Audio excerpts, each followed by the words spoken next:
الحمد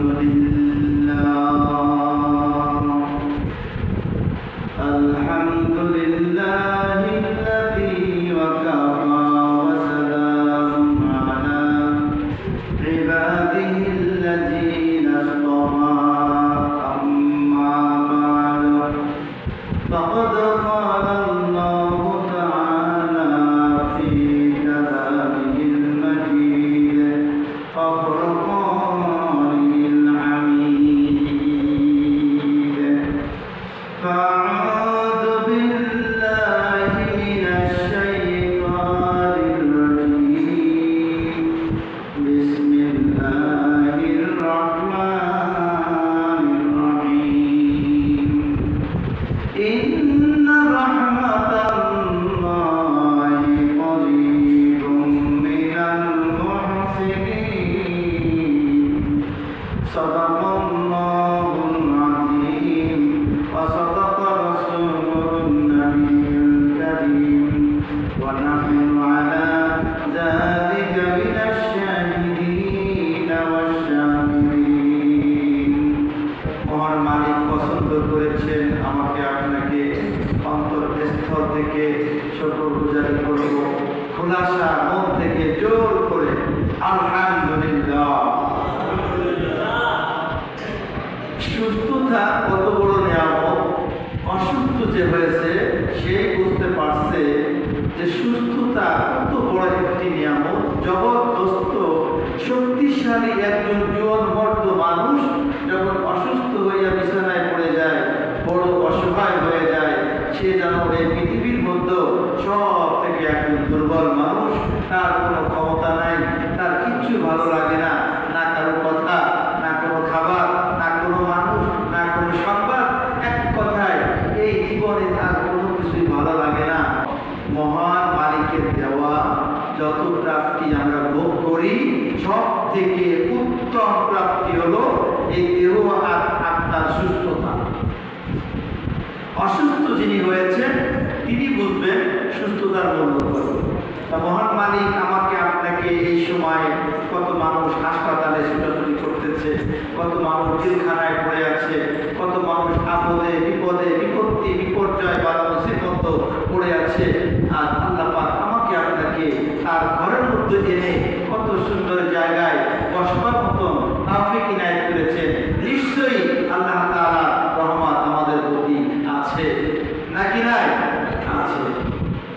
প্রিয় হাজিরিন, আজ 1 আগস্ট 2025 ইংরেজি শুক্রবার। আমার মুসল্লিয়ান আয়োজন সহ দেশে বিদেশে সুদূর প্রবাসে যারা যেখান থেকে আমার আলোচনা শুনছেন প্রত্যেকের প্রতি আমার অন্তরের স্থল থেকে ভক্তি শ্রদ্ধা, সেই সাথে জানাই সালাম। আসসালামু আলাইকুম ওয়া রাহমাতুল্লাহি তাআলা ওয়া বারাকাতুহু। আমরা এই মানবকুলে জন্মগ্রহণ করেছি।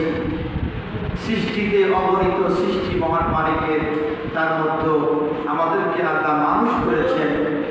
সেই সাথে বড় কৃতজ্ঞ শুকরিয়া যে আমাকে আপনাকে তার গোলাম বানিয়ে তার প্রিয় হাবিব তো জাহানের বাচ্চা রাহমাতাল লিল আলামিন আকাইনা তার মদিনা সাল্লাল্লাহু আলাইহি কায়নাত মুহাম্মদুর রাসূলুল্লাহ সাল্লাল্লাহু আলাইহি সাল্লামের উম্মত করে পাঠিয়েছেন।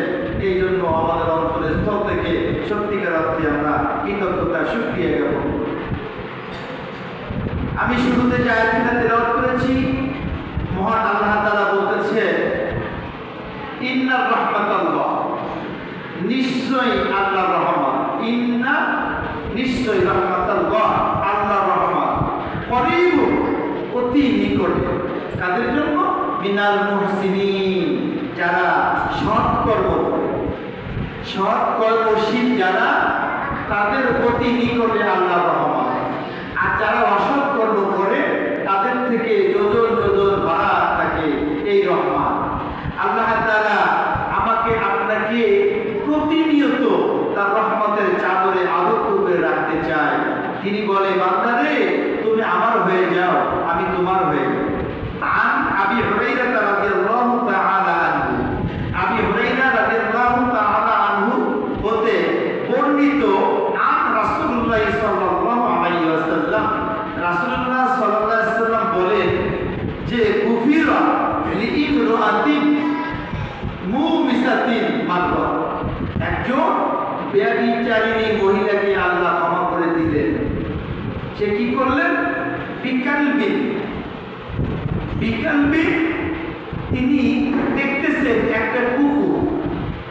কালবি একটি কুকুর একটি কুয়োর পাশে বসে কাঁপতেছে, হাঁপাইতেছে, মানে পানির পিপাসার জন্য মানে বিকালবি দোয়াসি, তিনি দেখে যে পানির পিপাসায় কুকুরটা কাঁপড়াইতেছে। রকিব এফআসু বলতেছেন এমন অবস্থা, কলা কাদা, রাবি বলেন কলা কাদা, এমন একটা পরিবেশ, এমন একটা মুহূর্ত, একটু আচ্ছা মনে হয় কুকুরটি মারা গিয়েছে। ওই কূপের পাশে বসে জিভে বের করে দিয়ে এমন ভাবে হাঁপাচ্ছে। ওই ব্যভিচারিণী মহিলা, দুশ্চরিত্রী মহিলা, খারাপ পাতে মহিলা লোকের মাঝখান থেকে যায় না, একটি মরুমঞ্চ একটি ফাঁকা জায়গা থেকে হেঁটে যাচ্ছে। যখন দেখতে পাচ্ছে একটি কুকুর ওই কূপের পাশে বসে জিভেটা বের করে দিয়ে হাঁপাচ্ছে, ওই মহিলার মনে দয়া হয়ে গেল। তার উন্নাটা ছিঁড়ে ওই মুজার মধ্যে বেঁধে যখন কুয়ার পানি উঠে গেছে, মানাজাত লাহু মিনাল মাই, ওই কুয়ার পানি যখন উঠে আমার আল্লাহ তাআলা বলেন ফাগফির লাহা বিদালি, ওই বান্দির জীবনের গুনাহটা গুলো আমি মাফ করে দিলাম। দয়ার নবীর কাছে জিবরাইল নবী এসে বলতেছে, ইয়া রাসূলুল্লাহ, ইয়া হাবিবাল্লাহ, আপনার জামানায় একজন ব্যভিচারিণী মহিলা, এত নোংরা মহিলা আপনার এই জামানায় খুব কম আছে।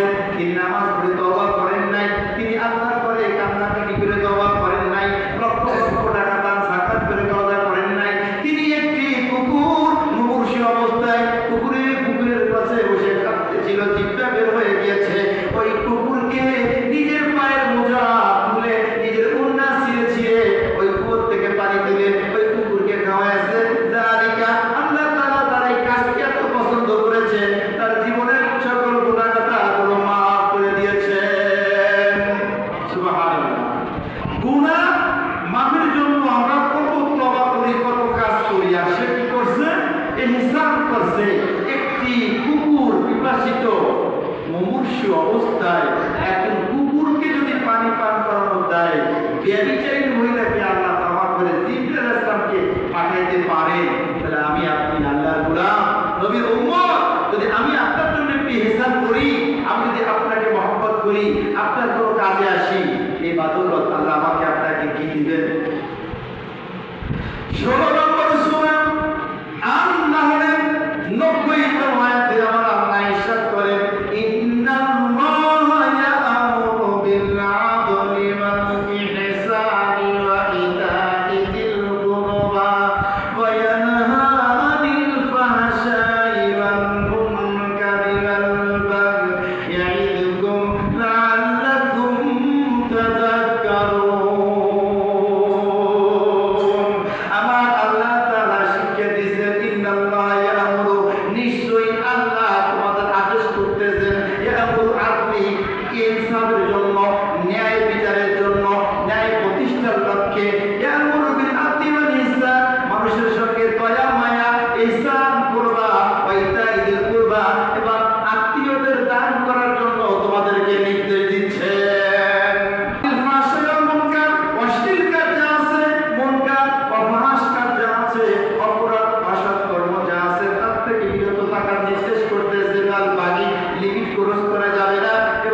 ইহুদির কাছ থেকে কিছু ধার দেনা করেছিলাম, আমি তাকে দেওয়ার যে ওয়াদা করেছিলাম, একদিন, 2 দিন, 3টা তারিখ আমার ওয়াদা ফেল হয়ে গিয়েছে। আমার ঘরে যুবতী মেয়ে আছে, আজ হয়তো ইহুদি আমার বাড়ি আসবে, আমাকে অপমান করবে, অনেক কিছু বলবে, আমার কিছু বলার নাই, কেননা আমি 3বার ওয়াদা দিয়েছি, আমি ওই ইহুদিকে আজ আর কিছু বলতে পারবো না। আপনাকে অনেক লোকে সম্মান করে, আপনি নবীজির চাচা, প্রসিদ্ধ সাহাবা, আপনি যদি একটু ইহুদিকে বোঝাই বলেন, তাহলে হয়তো আমাকে ইহুদি আর কটা দিন সময় ধার্য করে দিবে। এই কথা বলার পরে আব্বাস রাদিয়াল্লাহু তাআলা আনহু মসজিদ থেকে বের হয়ে গেছে। বের হয়ে যাওয়ার পরে ওই মুসলমান বলতেছে, ওই সাহাবা বলতেছেন যে আপনি যে এতেকাফ থেকে বের হয়ে আসলেন, মদিনার বাউন্ডারি ক্রস করে গেলেন, আপনি তো এতেকাফে ছিলেন, আপনার কি স্মরণ নাই? হ্যাঁ আছে, আমি এতেকাফে আছি, এটা আমার স্মরণ আছে। একদিন এতেকাফ মদিনায় 50,000 দিন, তাও স্মরণ আছে। কিন্তু আমার হাবিবের জাহান বলেছেন, কোন মানুষ যদি কোন মানুষের বিপদ বালা মুসিবতকে এক মুমিন হইয়া আরেক মুসলমানের বিপদ, শুধু মুসলমান না, আদারওয়াইজ যে ধর্মেরই হোক না কেন, কোন মানুষের আপদে বিপদে বালা মুসিবতে যদি ওই মানুষটা সাহায্য করতে পারে, তাহলে মদিনায় 1 দিন, 2 দিন, 10 দিন না, ওই বান্দার জন্য এরকম লক্ষ লক্ষ বছরের সওয়াব তার আমলনামায় লেখা হয়ে যায়। মানুষের প্রতি ইহসান করা, এটা কত বড় নেয়ামত। আমার টাকা হয়েছে, আমি হজ করতে গিয়েছি, মক্কা মদিনায় ঘুরে এসেছি, আল্লাহ আমাকে দিয়েছে, আমার মন প্রশান্তিতে ভরে গিয়েছে। একজন মুসলমানের জীবনে সাধনা থাকে যে বাইতুল্লাহকে যেতে পারতাম, হাবিবের রওজায় একটু দাঁড়িয়ে সালাম করতে পারতাম, এই মনটা ভরে যেত। আমি ঘুরে এসেছি, আল্লাহ আমাকে টাকা দিয়েছে, আমার পাশের বাড়ি, আমার বংশ জ্ঞাতি গোষ্ঠী আপনজন, তারা অনেক অভাবী, অনাহারে পড়ে থাকে, বা হয়তো একজন লোক আছে আল্লাহওয়ালা, গরিব মানুষ, তার মক্কা তো দূরের কথা, বাইতুল মুকাররমে যে সালাত আদায় করবে সেই ক্ষমতা তার নেই। আমি 3বার হজে কেন যাব? আমি 3বার কেন হজে যাব? আমি 3বার না যাইয়া, 2বার না যাইয়া, আমি আমার ওই আপনজনকে বলবো, ভাই রে, আল্লাহ আমাকে টাকা দিয়েছে, তোমাকে টাকা দেয় নাই, তুমি নামাজীওয়ালা মানুষ, তুমি ঈমান আমলওয়ালা মানুষ, তুমি নবী প্রেমিক, তুমি ওলি প্রেমিক, তুমি আল্লাহ প্রেমিক, তোমার টাকা নাই, তুমি প্রস্তুত দাও, এবার আমার টাকা দিয়া আমি তোমাকে হজ করে আনবো। এমন কথা যদি বলতে পারে, ওই বান্দার 50 হজ করিতে সব হবে, ওই বান্দাকে হজ করানোর কারণে তার ডাবল সওয়াব তার আমলনামায় লেখা হবে। আমি আপনি চিন্তা করি যে ইবাদত বন্দেগী, এই মসজিদে ধারণা কিনে দিয়েছি 1 লক্ষ টাকা দিয়া, এই মসজিদে টাইপ দিয়েছি 5 লক্ষ টাকা দিয়া, আল্লাহ তাআলা আমাকে আপনাকে অবশ্যই এর বদৌলতে জান্নাতে আলাদা কামরা বানাই দিবেন। কিন্তু যদি আমার পাশের বাড়ির প্রতিবেশী অনাহারে থাকে, কষ্টে থাকে, তারা যদি অভাবগ্রস্ত হয়ে থাকে, তাদের খবর যদি না নিই, আমার আপনার দান সাকাত, আল্লাহ বলবেন, বান্দা রে, আমি এটা গ্রহণ করলাম না, কিয়ামতের ময়দানে আল্লাহ বলবে, আমি ক্ষুধার্ত ছিলাম, বান্দা তোর কাছে আমি গিয়েছিলাম, তুই আমাকে খেতে দিস নাই, আমি অসুস্থ ছিলাম, তুই আমাকে সুস্থ করিস নাই, কোরআনের বাণী, এটা মুখের কথা না, আমার বানানো কথা না। বান্দারা বলবে, আল্লাহ আপনি আবার কি আমি অভাবী ছিলেন? আমি অভাবী ছিলাম না, তোর পাশে গরিব মানুষ ছিল, চুক্তি করে বসবাস করতো, আর তুই বিল্ডিং বসবাস করতি, 3 বেলা পোলাও, কাপ্তা, বিরিয়ানি, কাচ্চি, কাবাব, চাইনিজ, কত প্রকার খাবার খাতি, কত খাবার নষ্ট করতি, কখনো ভালো একটু খাবার রান্না করে ওই বাড়িতে নিয়ে বলিস নাই যে তোমরা আমার পাশে বসবাস করো, আজ আমি ভালো রান্না বান্না করেছি, এই ছেলে মেয়ে একটু খাও। এ কথা তখন বলো নাই, আমি আল্লাহ ক্ষুধার্ত ছিলাম, এই জন্য তুমি আল্লাহ আমাকে খাওয়া নাই, আজকে জান্নাতের খাবার তোমার জন্য নাই, তুমি চলে যাও। এক আল্লাহর ওলি স্বপ্নে দেখতেছেন এক লোক কবরে শুয়ে আছে, ওই লোক আল্লাহর ওলিকে বলতেছেন, ইয়া আল্লাহর ওলি, আমার তো কবরে খুব আযাব হচ্ছে, আমার একটা সন্তান আছে, আমার সন্তান সে ভালো কাজ করে না, আমি অনেক সম্পদ রেখে আসছি, অথচ এই কবরের আযাব আমার মুক্ত হচ্ছে না। ইয়া আল্লাহর ওলি, আমার সন্তানকে একটু বুঝাই বলবে, আমার সন্তান যদি একটু ভালো কাজ করে, কেননা সন্তান ভালো কাজ করলে বাবার কবরে তার হিস্সাটা পৌঁছায়া যায়। আল্লাহর ওলির ঘুম ভেঙে গেছে, হায় রে, পেশানিতে পড়ে গেছে।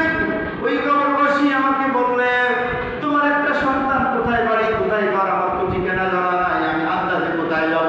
পরের দিন আবার স্বপ্ন দেখেছে, ওই আল্লাহর ওলিকে বলতেছে, আমার বাড়ি অমুক জায়গায়। আল্লাহ আল্লাহর ওলি ঘুম ভেঙে গেছে।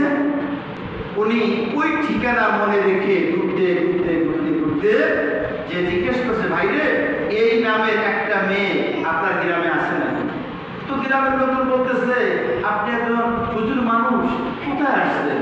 এটা একটা বাজে মহিলা, কার নাম আপনি নিয়ে আসছেন? হয়তো ভুল ঠিকানায় আসছেন। না না, ভুল ঠিকানায় আসি নাই, আমি এই মহিলার কাছেই যাব। তখন গ্রামের কিছু লোক দেখাই দিচ্ছে যে যান, ওই দেখেন সিঁড়িবান্ধা পুকুর আছে, ওই পুকুরে এখন গিয়ে দেখবেন সেখানে বসে গোসল করতেছে। তো আল্লাহ ওলি মানুষ দেখতেছে মহিলা গোসল করতেছে, একটা সংকেত দিয়েছে, ওই মহিলা করছে যে হুজুরকে দেখে স্বাভাবিক যতই খারাপ মানুষ হোক না কেন, আলে ওলামা মুরব্বী দেখলে মানুষ একটু সতর্ক হয়ে যায়। তো মহিলা একটু সতর্ক হয়ে বলতেছে, হুজুর আপনি তো রাস্তা ভুলে আসছেন, আপনি এখানে কেন আসছেন? এটা তো আপনার জায়গা না, আমার বাড়িতে তো আপনার মতো লোক আসে না। তা বলছে যে মা জননী, আমি আসি না। তোমার বাবা কি মারা গেছে? কয় ঠিক মারা গেছে। কতদিন হলো? কয় তো বেশ কিছুদিন হলো মারা গেছে। তোমার বাবার এই সম্পদ বাড়িগাড়ি কে করছে? বাবা করে দিয়ে গেছে। তুমি কি একটু ভালো কাজ করো, মানুষকে খাওয়াও, দান সাকাত করো, আল্লাহ রাস্তা ব্যয় করো? কেন? আমার সম্পদ আমি ব্যয় করবো, আমি আল্লাহ রাস্তা দেবো কেন? তোমার বাবা কবরে কষ্টে আছে, আমাকে স্বপ্নে দেখাইছে, আজ তোমার বাবার জন্য তুমি দান সাকাত করলে তোমার বাবা রেহাই পাবে। না হুজুর, এই সম্পদ অনেক দামি সম্পদ, মরে গেছে গেছে, আমি তার জন্য 1 টাকাও ব্যয় করতে পারবো না। হুজুর তখন বলছে যে না, আমাকে তোমার বাবা 1 দিন 2 দিন স্বপ্নে দেখাইয়ে বলে দিচ্ছে, আমি অনুরোধ করি তুমি এই কাজটি করো। তা ওনার হুজুরই পছন্দ হচ্ছে না, হুজুরে পছন্দ হচ্ছে না। এ কইয়া ওই হুজুরের দিকে ওরকম গাড়ো করে পানি পানি আসছে, পানি যখন ছিটাই দিচ্ছে, আল্লাহ বলি সরে গেছে, সরে দিয়ে উনি ফিরে আসছে। দ্বিতীয় রাতে আল্লাহ নবী স্বপ্নে দেখতেছেন, আজ আর ওই কবরের যে বাসিন্দা, মুখটাও কালো না, চেহারায় কোনো মলিনতা নেই, হাসি খুশি একটা সুন্দর লাবণ্যময়ী ঝলঝল করতেছে। আল্লাহ নবী জিজ্ঞেস করতেছে, কি ব্যাপার? তোমাকে আজ কোনো কষ্ট দেখি না, মুখে কোনো আদারের ছাপ নেই, তোমার মুখে হাসি। আল্লাহ বলি, আল্লাহ তাআলা আমার কবর আযাব মাফ করে দিয়েছেন। কিভাবে? আপনি আমার সন্তানের কাছে গেছিলেন, তোমায় গেছিলাম, তোমার সন্তান তো আমার কথা শোনে নাই, আর বরঞ্চ বেয়াদবি করছে, আমার থেকে পানি ছিটিয়ে দিছে। অতএব তোমার সন্তান তো ভালো কাজ করে নাই, আল্লাহ তোমাকে মাফ করবে কিভাবে? এবার আর ওই লোক বলতেছে, আল্লাহ বলি, ওখানে যেখানে আপনাকে পানি মারছিল, ওই সিঁড়ির কোনায় একটি পোকা পানির পিপাসায় কাতরাচ্ছিল, ওখান থেকে যাওয়ার ক্ষমতা ছিল না। আপনাকে যে পানি মারছিল, ওই পানি ওখানে পড়ছিল, ওই পোকায় সেই পানি খেয়েছিল, ওই পোকা আল্লাহর কাছে ফরিয়াদ করছে, আল্লাহ যে আমাকে পানি দিল তার মাওলাকে মাফ করে দিও। তাহলে একটি পোকা তোমার বাদৌলতে কবর আযাব মাফ হয়, একটা কুকুরের মার বিনিময়ে একটি ব্যভিচারী মহিলা ক্ষমা পায়। তাহলে আমি আপনি যদি মানুষের জন্য কিছু করি, একবার চিন্তা করে দেখছেন যে এই সৃষ্টিকুলে যত প্রাণী আসে সর্বশ্রেষ্ঠ হচ্ছে কে? এই মানুষ। 11তম সূরা হুদের 114তম আয়াতে বলেন যে ইন্নাল হাসানাতি ইউযহিবনাস সাইয়্যাত, ইন্নাল হাসানাতি ইউযহিবনাস সাইয়্যাত, মানে একজন মানুষের যত খারাপ গুণাগুলো আছে ওগুলো ওই ভালোগুলোতে ঝরাই দেয়, ভালোগুলোতে ঝরাই দেয়। পেয়ারে হাজিরিন, যতদিন পৃথিবীতে বেঁচে থাকবো, অন্তত পক্ষে একজন মানুষের সঙ্গে সৎ আচরণ, একজন মানুষকে উত্তম আচরণ দিয়া, আমার প্রতিবেশী গরিব আছে, দুঃখী আছে, আমি ভালো আছি, তাকে আমার খবর রাখতে হবে। অমিম্মা রাযাকনাহুম ইউনফিকুন, আল্লাহ রিজিক দিয়েছে আমাকে আপনাকে, আপনি 5 তলায় আছেন, সমস্যা নাই। আল্লাহ বলেন, বান্দা নিস্তালার খবর নাও, তুমি নিস্তালার খবর নাও।